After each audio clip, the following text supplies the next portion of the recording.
दूत कलिरात्मने सालोकानां त्रिलोकानां यद विद्या दर्पणायते यद विद्या दर्पणायते।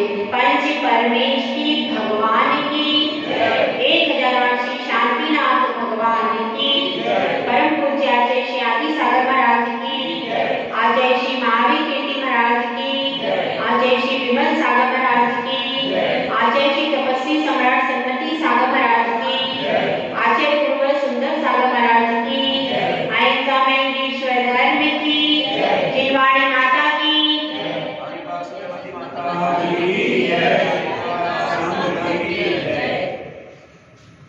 धर्म प्रेमी भव्यात्माओं, सारे पर्वतों में सुमेरु पर्वत सबसे श्रेष्ठ है। गंगा नदी सबसे पवित्र नदी मानी गई है। सारे मंत्रों में सारभूत अगर कोई मंत्र है तो वह नमोकार मंत्र है। इसी प्रकार सारे सिद्धांतों में अगर कोई शिरोमणि है तो स्यादवाद रूप जो अनेकांतवाद सिद्धांत है वो सारे सिद्धांतों में शिरोमणि है। सारे गुरुओं में सर्वोपरि है निर्ग्रंथ गुरु और सारे देवों में सर्वोत्कृष्ट है वीतरागी सर्वज्ञ और हितोपदेशी देव। जिन शासन की सबसे प्रथम विशेषता है वीतरागी सर्वज्ञ और हितोपदेशी देव। वीतरागी देव केवल जिन शासन में ही होते हैं और उसमें भी यह विशेषता है कि वीतरागता हुए बिना सर्वज्ञता कभी भी नहीं हो सकती और सर्वज्ञता हुए बिना हितोपदेश भी नहीं होता। जितने भी तीर्थंकर होते हैं वे सब तीर्थंकर तब ही उपदेश देते हैं जब केवल ज्ञान की प्राप्ति हो जाती है। जब सर्वज्ञता आ जाती है उसके बाद ही तीर्थंकर हित का उपदेश देते हैं। छद्मस्त अवस्था में कोई भी तीर्थंकर उपदेश नहीं देते। इसलिए जो देवादिदेव होते हैं तीर्थंकर होते हैं वे वीतरागी होते हैं पहले, फिर सर्वज्ञ होते हैं और जब दोनों गुणों से सहित हो जाते हैं तब हितोपदेशी। यह जो क्रम है यह केवल जिन शासन में है। सर्वज्ञता की बात कहने वाले तो अन्य शासनों में भी है। वहां भी कहते हैं कि हमारे भगवान सर्वज्ञ होते हैं, लेकिन वीतरागता का कॉन्सेप्ट वहां पर नहीं है। तो यह जो बात कही गई कि पहले वीतरागता होगी तो ही सर्वज्ञता होगी और द्वादशांग जिनवाणी को कहने वाला ही सार्वभौमिक हित की बात कर सकता है। उसकी बात ही प्रामाणिक है, वही प्रामाणिक वक्ता के रूप में मान्य। आज जो हम यह सब प्रस्तुत कर रहे हैं किसकी वाणी है? सर्वज्ञ वीतरागी और हितोपदेशी तीर्थंकर की ही वाणी है, हमारी वाणी नहीं है। इसके बाद जिन धर्म की दूसरी विशेषता है, कौन सी विशेषता है? निर्ग्रंथ गुरु। गुरु बहुत सारे होते हैं, परिग्रह सहित होते हैं, आरंभ से सहित होते हैं और वस्त्र सहित भी होते हैं। इस तरह के गुरु आपको पग पग पर मिल जाएंगे जो वाहनों का प्रयोग करते हैं। उनके पास मकान होते हैं, स्त्री होती है, पुत्र होते हैं, सारा वैभव होते हैं, लेकिन फिर भी वो गुरु कहलाते हैं। यहाँ पर बताया है गुरु कैसा होता है। सर्वप्रथम तो गृह त्यागी ही होगा, वह घर का त्याग करेगा।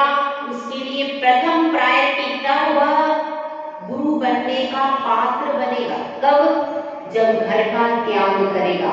उसके लिए परिवार नहीं हो सकता। पहली कंडीशन है कि नहीं जिन शासन की? परिवार सहित गुरु हो सकते हैं यहाँ पर? सबसे पहले उसको परिवार का, घर का, दुकान का, संपत्ति का, सबका त्याग करना पड़ेगा, तब जाकर के यह पीछी हासिल होगी। इसके बिना दिगंबर शासन में पीछी मिलती है क्या? बिना घर का त्याग किए, परिवार का त्याग किए मिलती है क्या? सबसे पहली कंडीशन है उसको घर का, परिवार का, कुटुंब का और सारी संपत्ति का, सबका पूरा त्याग करना पड़ेगा। उसके बाद ही वह पहला कदम यहाँ पर आकर के रख सकता है, तब वह पीछे ले सकता है। जिसका घरवार का त्याग नहीं है, स्त्री कुटुंब आदि है, वह तो गुरु ही नहीं होता। दिगंबर परंपरा में होता है क्या? पहली कंडीशन है। अन्य जगह कैसा होता है? पत्नी भी हो सकती है और पुत्र भी हो सकता है, इस तरीके की बातें हैं। लेकिन निर्ग्रंथ गुरु जो है वे घर बार त्यागी, स्त्री पुत्र त्यागी ही होते हैं। और क्या होता है? रत्नतंत्र शाकाचार में आया है, द्विषयाशा वशा पीतो निरारंभो परिग्रह ज्ञान ध्यान तपोरतस तपस्वी सा प्रशस्यते। जिनके पास आरंभ और परिग्रह नहीं है, पंचेंद्रिय के विषयों की कोई आशा नहीं है, जो रोटी के पीछे नहीं भागते, रोटी और मेवा जिनके पीछे भागती है। जब दीक्षा लेते हैं तो ये उम्मीद नहीं रखते कि कोई मेरे लिए चौका पता नहीं कोई लगाएगा कि नहीं लगाएगा, ऐसा सोचने वाले दीक्षा नहीं ले सकते। वो दीक्षा ले ही नहीं सकते। जिनको पंचेंद्रिय के सुखों की इच्छा है वो दीक्षा ले सकता है क्या? नहीं ले सकता।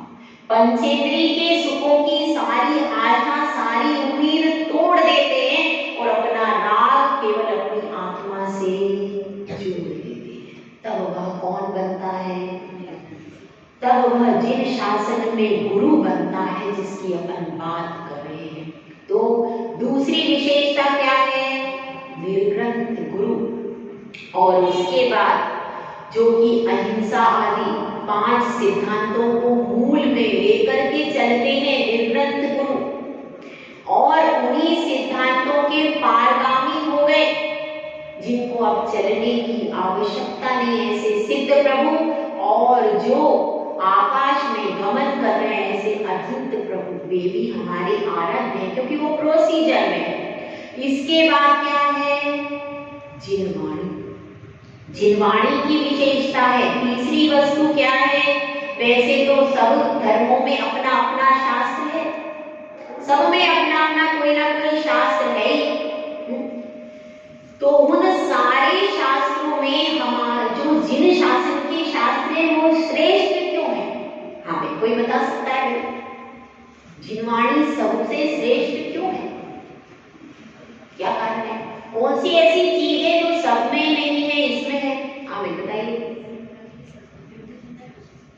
क्योंकि वो आप के द्वारा कही गई है, और जो आप के द्वारा कही गई है वो तो मतलब सर्वज्ञ है, सब ही आ जाएगा उसमें, कुछ छूटने का नहीं है। जिनवाणी की एक विशेषता ऐसी है जो कहीं नहीं मिलती। आप सबने पढ़ी होगी, अनेकांतमय द्वादशांगी बखानी नमो जैन माता श्री जैन माता। जिन शासन की विशेषता है अनेकांतवाद, ये कहीं नहीं मिलता, किसी भी धर्म में इसका नाम ही नहीं है अनेकांतवाद। वह सिद्धांत अनेकांतमय महावाद और स्यादवाद और द्वादशांग वाणी इसमें पूरी गुथी हुई है। हर ग्रंथ में अनेकांतवाद और स्यादवाद है। किसी अपेक्षा से, कभी निश्चय नहीं की अपेक्षा से, कभी व्यवहार नहीं की अपेक्षा से। अभी द्रव्य संग्रह पढ़ रहे हैं, उसमें हर कथन में लिखा है यह असद्भुत व्यवहार नहीं की अपेक्षा है, ये शुद्ध निश्चय नहीं की अपेक्षा है। सारी कथनों में क्या लिखा है? अपेक्षाकृत कथन है। तो अपेक्षाकृत कथन होते हैं, उसको क्या कहते हैं? स्यादवाद वाणी। स्यादवाद वाणी कहते हैं। अनेकांत जिसका हृदय है, अनेकांत किसको कहते हैं? अनेकांत की क्या परिभाषा है?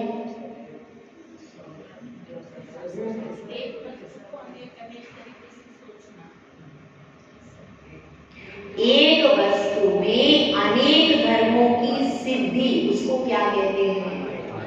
अनेकांतवाद कहते हैं। एक धर्म में अनेक वस्तुओं, एक वस्तु में अनेक धर्मों की सिद्धि, उसको क्या कहते हैं? अनेकांतवाद। और एक धर्म को कहना, उनमें से किसी एक धर्म को किसी अपेक्षा से कहना स्यादवाद है। समझ में आएगा?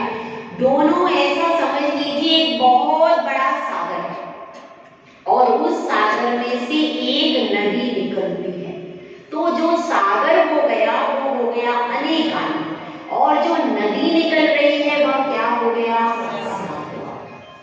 समझ में आएगा? तो यह इतना गहरी बात है कि हम इसको जानते ही नहीं है कि अनेकांतवाद सिद्धांत क्या है। जानते हैं क्या? एक वस्तु है, उसमें अनेक धर्म हो सकते हैं। जैसे कि अब मैं आप लोगों में से ही घटित करके बताऊंगी। यह क्या है? एक व्यक्ति है, वह व्यक्ति है, उसमें कई सारे संबंध हैं कि वह व्यक्ति किसी का चाचा भी है, किसी का मामा भी है, किसी का पिता है, किसी का पुत्र है, किसी का पति है, नाना भी है, दादा भी है। यह सारे उस एक व्यक्ति में है कि अलग अलग बहुत सारे व्यक्ति हैं?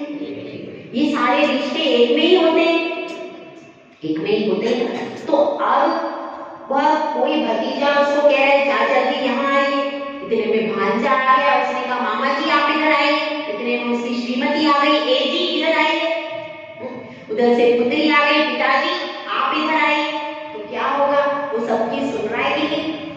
वो ये नहीं कह रहा कि नहीं मैं तो पिता नहीं हूँ, मैं चाचा नहीं हूँ, मैं मामा नहीं हूँ, मैं भाई नहीं, ऐसा वो कहता है क्या? नहीं कहता। क्यों? इसलिए नहीं कहता कि सबकी अपेक्षा से वो सब है। चाचा भी है, मामा भी है, पिता भी है, बेटा भी, सारे गुण धर्म उसी के अंदर आए कि नहीं? बस जिस तरह से वो अनेक गुण धर्म हैं उसके अंदर ही है। तो भी जब बेटी बोलेगी कि पिताजी आप भोजन कर लीजिए, तो उस समय वह पिता है। जब उसका भतीजा कहेगा कि चाचा जी आप मेरे घर पर आइए, उस समय वह चाचा है। लेकिन एक बार में एक का ही कथन होगा। यदि बेटी कह रही है पिताजी, तो उस समय चाचा जी नहीं बोल पाएगा, ठीक है? उस समय वह कौन है? पिता है। और जब भतीजा आएगा और वो कहेगा कि चाचा जी, उस समय वह चाचा जी होगा। तो एक बार में एक जो कथन हुआ वह है स्यादवाद। कथनचित कहा गया। कथनचित उसको क्या कहा गया? पिता कहा गया। कथनचित केवल बेटी की अपेक्षा से वो पिता है, चाचा की अपेक्षा से पिता नहीं है ना? भतीजे की अपेक्षा से क्या है? चाचा है। भांजे की अपेक्षा से क्या है? मामा है। पत्नी की अपेक्षा से क्या है? ये सब क्या है? जहाँ अपेक्षा लगा दी जाती है, एक बार में एक का ही कथन किया जाता है, वह है स्यादवाद। और जब उसमें अनेक धर्म है, यह वो जानता तो है कि मुझ में अनेक धर्म है, अनेक रिश्ते हैं मेरे। तो जब वो सारे रिश्ते उसी के अंदर हैं, कहाँ नहीं जा रहा उसको? कहाँ नहीं जा रहा है? लेकिन है तो सही। जब कहा जाता है तो एक बार में एक ही वस्तु का कथन हो पाएगा। तो जब कहा जाता है, अनेकांतवाद को कहने के लिए स्यादवाद नय की शैली का प्रयोग किया जाता है। एक बार में एक बात कही जा रही है एक रिश्ते की, वो क्या हो गया? स्याद मतलब कथनचित। कथनचित वह पिता है। कथनचित यानी किसी अपेक्षा से पिता है, किसी अपेक्षा से मामा है, किसी अपेक्षा से चाचा है। बस इसी तरह से द्वादशांग वाणी में भी जब भी कथन किए जाते हैं, किसी न किसी अपेक्षा से करे जाते हैं। क्यों? क्योंकि सर्व अपेक्षा से वह पिता हो ही नहीं सकता। हो सकता है क्या? नहीं हो सकता। इसलिए किसी न किसी अपेक्षा से जब अपेक्षाकृत कथन किया जाता है तो उसमें वह सापेक्षिक सत्य होता है। सापेक्षिक होता है, किसी को लेकर के चलते, भैया इसकी अपेक्षा से ऐसा है तो इसकी अपेक्षा से ऐसा भी हो जाएगा। तो इस तरह से ये क्या कहलाता है, यह जिन दर्शन का मूल सिद्धांत है अनेकांतवाद और स्यादवाद। इसमें हाथी का उदाहरण भी आता है कि हाथी के ऊपर एक व्यक्ति चढ़ा और चढ़ करके उसने कहा कि हाथी कैसा है, रस्सी जैसा है। किसी ने कहा हाथी सुपड़े जैसा है, किसी ने कहा कि हाथी तो केले के स्तंभ के समान है, किसी ने कहा कि हाथी कैसा है, गोल है। इस तरह से किसी ने उसके कान कहे, किसी ने उसके सूंड के बारे में बताया है तो शहनाई के जैसा, तुरही जैसा। इस तरह से सब लोग लड़ने लगे। फिर एक बुद्धिमान व्यक्ति आया, उसने कहा भाई तुम लोग क्यों लड़ रहे हो? सबकी आंखों पर क्या बनी थी, पट्टी, और वह आकर के उनकी आंखों की पट्टी खोल देता है। और जब वो सब देखते हैं तो कहते अरे ये तो हाथी है। तो इसी तरह की स्थिति अपनी है, अपने भी आंखों पर पट्टी बनी हुई। हम धर्म का पूर्ण स्वरूप नहीं समझते हैं और फिर एक एक चीज को लेकर के झगड़ा करते रहते। वास्तव में तो अनेकांत में जो अपनी जिनवाणी है उसमें सारी चीजें हैं और हम एक पक्ष को पकड़ लेते हैं तो इसके कारण झगड़ा। वह किसी अपेक्षा से वह रस्सी भी उसी हाथी में, किसी अपेक्षा से सुपड़ा भी है और किसी अपेक्षा से वह केले का स्तंभ उसी हाथी के अंदर है कि नहीं है। तो वो सारी चीजें उस हाथी में है कि नहीं है। यह है अनेकांतवाद और स्यादवाद। समझ में आया? तो ये क्या है, ये जैन धर्म का मूल सिद्धांत, सारे सिद्धांतों का शिरोमणि। और एक चीज है जैन शासन में, नमोकार मंत्र। नमोकार मंत्र जिन शासन में मूल मंत्र है। इस नमोकार मंत्र का पढ़ने से कई कई सतियों का उद्धार हो गया। अंजन जैसा अधम चोर भी इसकी श्रद्धा करके भव से पार हो गया। ऐसा यह महान नमोकार मंत्र। तो ये चार चीजें जिन शासन की प्रमुख चीजें हैं। समझ में आया? पहले वीतरागी, सर्वज्ञ और हितोपदेशी गुरु देव, उसके बाद वे ग्रंथ गुरु, और तीसरी चीज क्या है, द्वादशांगमयी स्यादवाद और अनेकांतमयी जिनवाणी, और चौथी चीज है नमोकार मंत्र। यह चारों चीजें आपको कहीं नहीं मिलेंगी। मिलेंगी क्या? यह केवल जिन शासन में ही मिलती है। तो इस चीज का हमको गौरव होना चाहिए। हम जैन कुल में जन्मे, अभिमान करोगे। हमारा सिर गौरव से उठ जाना चाहिए कि हम जिन कुल में हमारा जन्म हुआ है। अब अपना महावीर स्तोत्र का वाचन चल रहा है, उसमें चौथे काव्य में क्या समझा था हमने? तीसरे काव्य में अपन ने क्या समझा था कि तीन लोक के पूज्य हैं। कौन? भगवान की बात चल रही है। महावीर भगवान तीन लोक के पूज्य हैं। और अब यह चौथा काव्य आ रहा है। चौथे काव्य में कवि क्या कहना चाहता है, इसको अपन पढ़ते हैं। यदर्चा भावेन प्रमुदित मनादर क्षणादासी स्वर्गी गुणगण समृद्धा सुखनिधि लवन्ते सद्भक्ता शिव सुख समाजं किमु तदा महावीर स्वामी नयन पथगामी भवतु नः।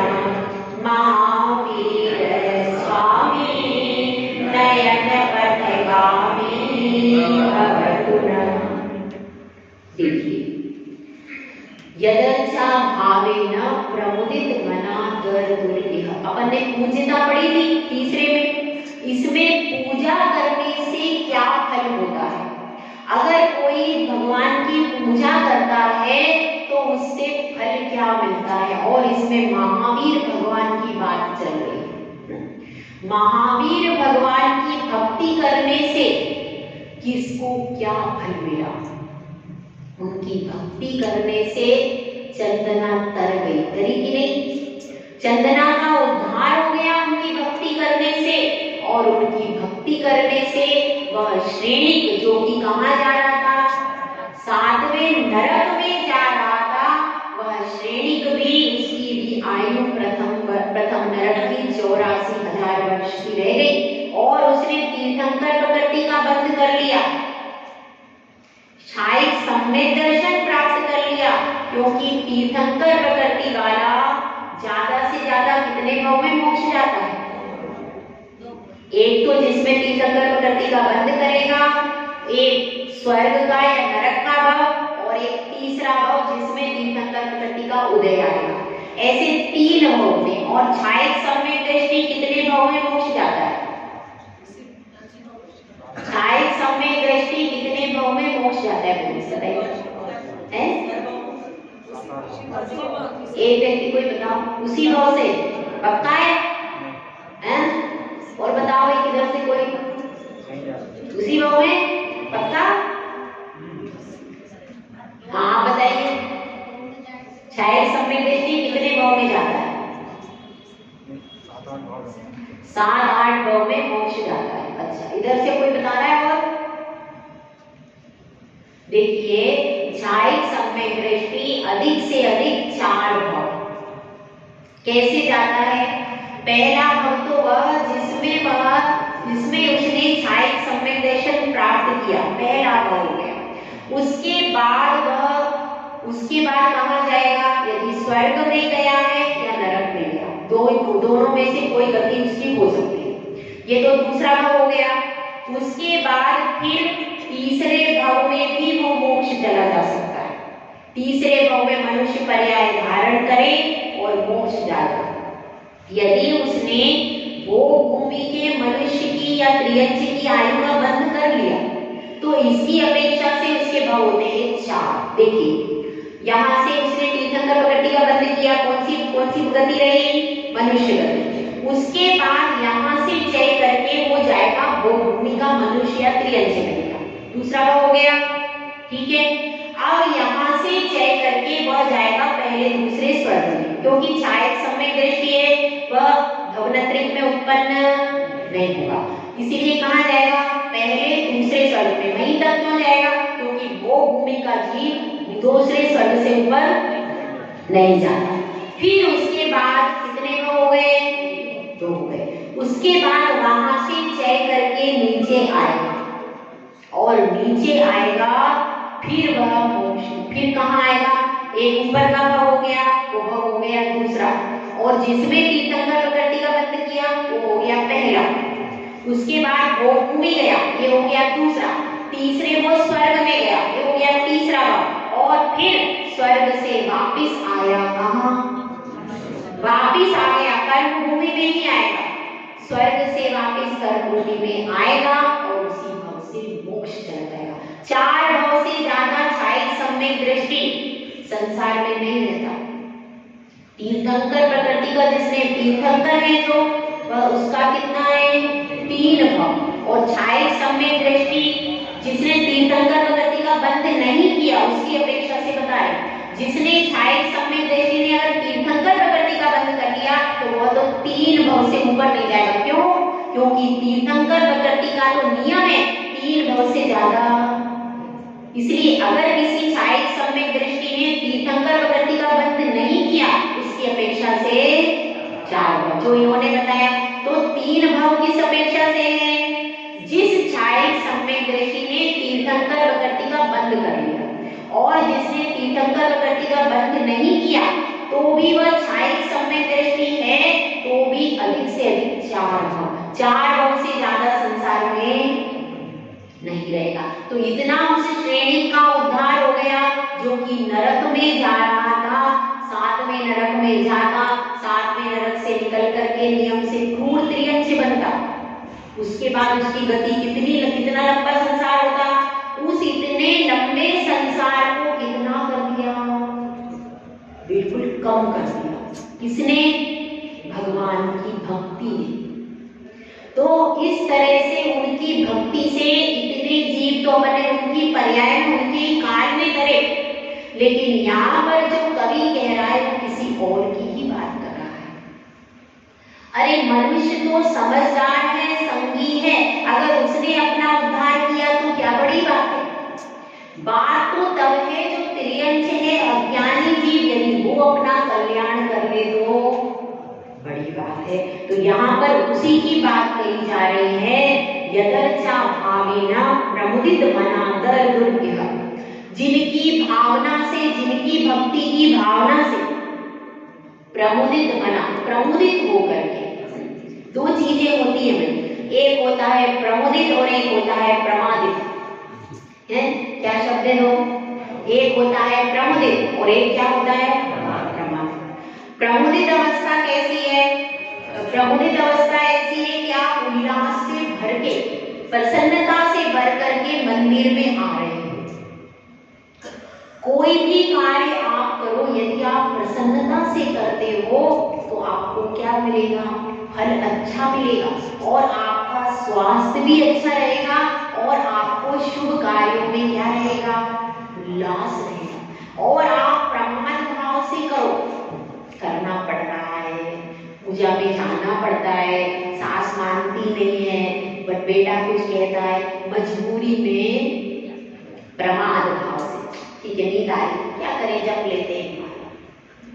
ऐसे प्रमाद अवस्था में कार्य तो कर रहे, मंदिर में बैठे दिन भर, कहीं नहीं जा रहे, उपवास है तो अब क्या करेंगे, तो मंदिर में बैठे, लेकिन कल क्या हो रहा है? प्रमाद आ रहा है, उत्साह से नहीं करे। और एक व्यक्ति आधा घंटा भी बैठा लेकिन उल्लास से, अरे मेरा भाग्य आज भगवान के मंदिर में बैठने को मिला। एक तो उल्लास से प्रमुदित भाव से कर रहा है और एक कैसे कर रहा है? प्रमादित। जब आप वहां से मंदिर से घर आते हो, फटफट फटफट फटफट चलते आए, नीचे देखा क्या कितने जीव मरे, कोई हिसाब किताब नहीं। तो प्रमादित चर्या, प्रमुदित चर्या भी होती है और प्रमादित चर्या भी। अच्छी कौन सी है भाई? प्रमुदित अच्छी है। प्रमुदित चर्या जो है उससे पुण्य का बराबर 100% मिलता है और प्रमादित चर्या से आपको मिलेगी नहीं मिले, कोई भरोसा नहीं है। चर्या से आपको कितना मिलेगा? 33%, क्योंकि देखिए 100% होता है कोई भी कार्य, उसका 33% शरीर का, 33% मन का और 33% वचन का। तो इस तरह से अब आपके वचन भी ऐसे ही निकल रहे हैं और आपका मन भी इधर उधर जा रहा है, तो फिर आपकी शरीर है तो आपको कितना मिलेगा प्रमादित चर्या से? 33%। और अगर प्रमुदित चर्या करोगे तो कितना मिलेगा? 100%। तो कौन सा ज्यादा अच्छा है? काम तो कर ही रहे, द्रव्य भी आप डाल रहे, द्रव्य भी उतना ही खर्चा हो रहा है। प्रमादित चर्या में भी पूजा उतनी हो रही, द्रव्य उतना ही जा रहा है, लेकिन क्या हो रहा है? एक में 100 मिल रहे मार्क्स और एक में 33। कौन सा बढ़िया है? 100 वाला काम अच्छा है तो 100 वाले करो, जब करना ही है तो 100 वाले मार्क्स लाओ। तो यहाँ पर बात चल रही है जिसने 100 मार्क्स लाए, और 100 मार्क्स कैसे लाए कि वो कितना पूज्य हो गया, उसने जाकर के सबसे पहले भगवान की पूजा कर ली। ये कहानी है, सुनिए कि एक देव आकर के पूजा करने लगा भगवान की। समोसरण में महावीर भगवान का समोसरण हुआ और समोसरण में श्रेणिक राजा भी चला, उसके पीछे पूरा परिकर जा रहा है और वह देखता है वहां पर जाकर के यह कौन है, यह देव कौन है और यह मेरे से पहले आकर के यहाँ पूजा करने लगा, कौन है यह देव? तो जाकर के श्रेणिक राजा ने भगवान से प्रश्न किया कि यह देव कहां से आ गया? मैं आया मेरे से पहले, कोई आकर के आपसे पहले आपकी सीट पे बैठ जाए, आपकी जो सीट फिक्स हो, पूजा की सीट सबकी फिक्स रहती है ज्यादातर लोगों की, तो आपकी सीट फिक्स है, अब उस पे आके कोई बैठ गया, आज तो मन ही नहीं लगा पूजा में, अरे वो पूजा में पहले से आके बैठ गई, वो पता नहीं कौन थी, मैं कुछ बोली नहीं कि अब मैं उसको जानती भी ज्यादा नहीं हूँ, बाहर की कोई होगी, हाँ यहाँ की थोड़ी बैठेगी, यहाँ की कोई नहीं बैठेगी, सब जानते हैं तुम्हारी सीट फिक्स है।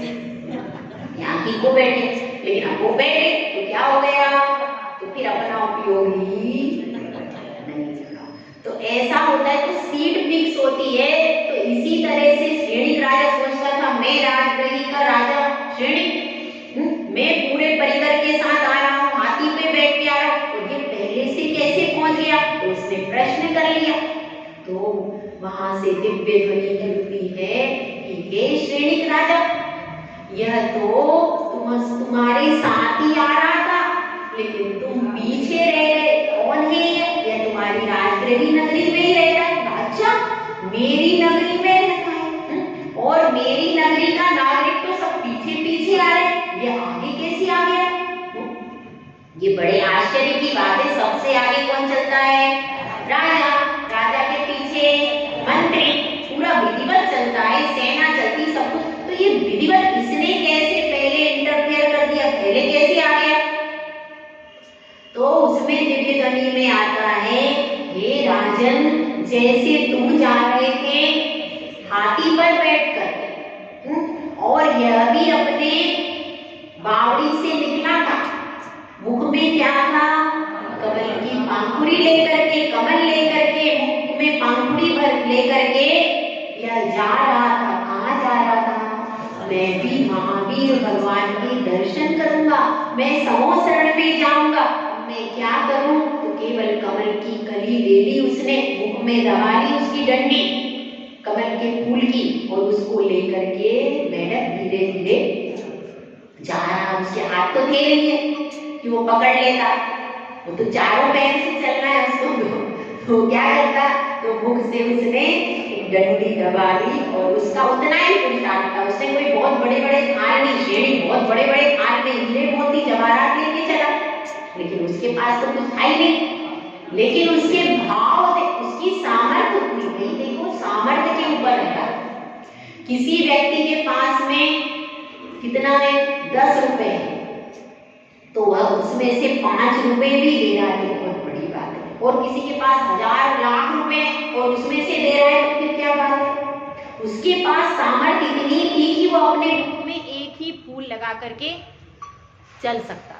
तो उस सामर्थ्य के अनुसार वह अपनी पूरी सामर्थ्य को यूज कर रहा था कि नहीं कर रहा था। तो इसलिए उसका क्या हो गया, इधर फुदक फुदक करके वो अपने घर से जा रहा है मेढक, और उधर हाथी जा रहा पूरे फोर्स में। हाथी भी एकदम अपनी मतवाली चाल से चल रहा है। इसकी कैसी चर्या थी, मेढक की प्रमोदित चर्या।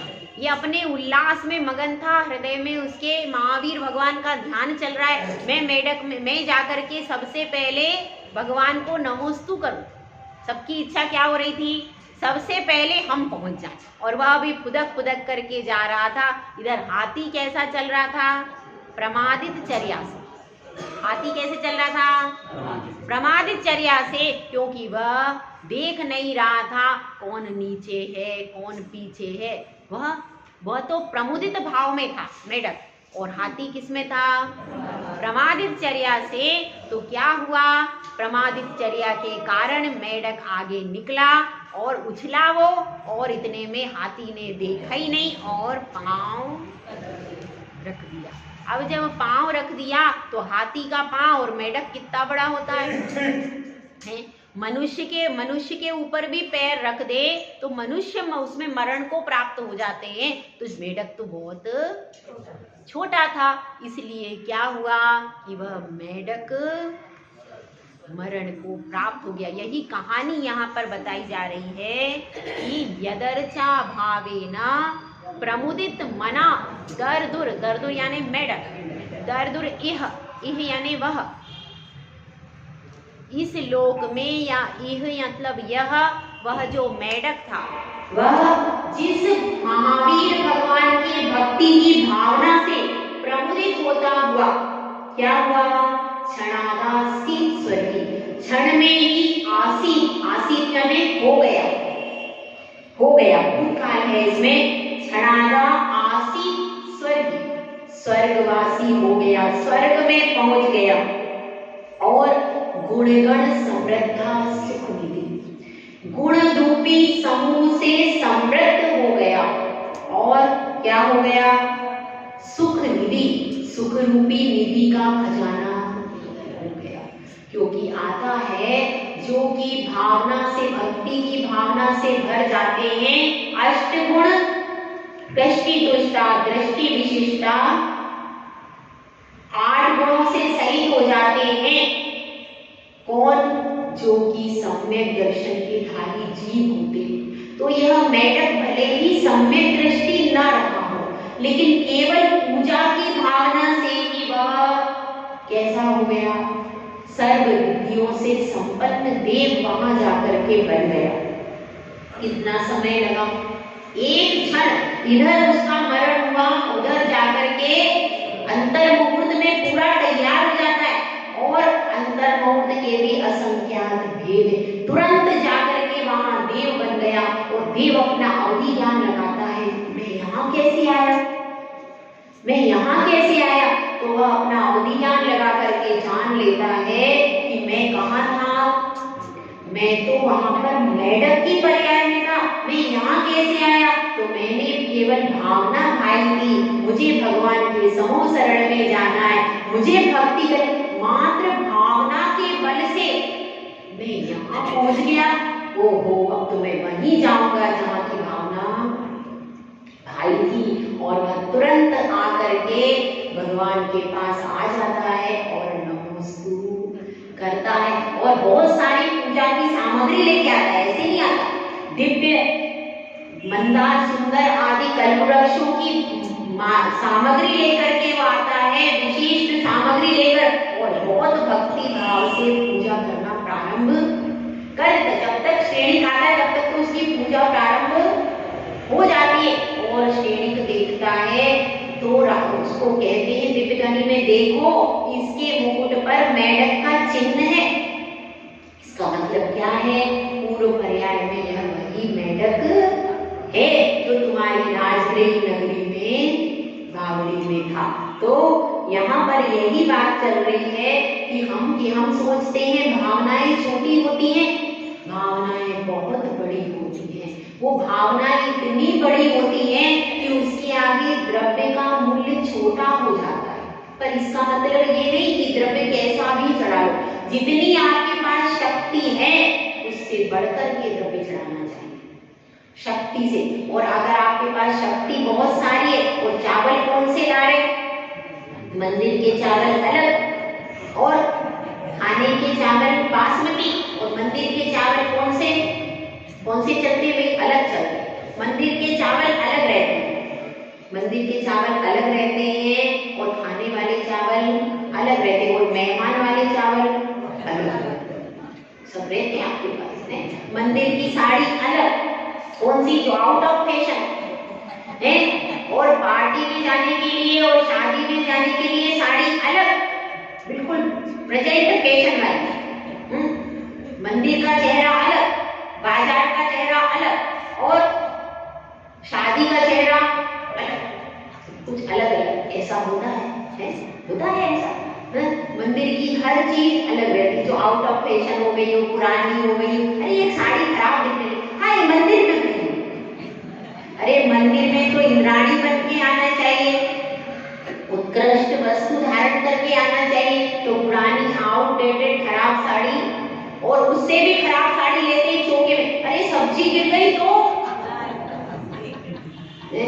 उससे भी आउटडेटेड साड़ी जो बिल्कुल ही खराब हो उसको चौका में पहन के जाना। क्यों? क्योंकि अरे वो खराब हो गई तो इसलिए बिल्कुल खराब साड़ी जो है ना, हाँ ये खराब दिख गई, अब तो इसको बिल्कुल आउट ऑफ फैशन, इसको तो फेंकना पड़ेगा। अरे फेंको मत, चौका में पहन लेना। तो ऐसा करते अपन, बल्कि उत्कृष्ट वस्तुओं से आहार दो, और उत्कृष्ट वस्तुओं को कहाँ पहनो?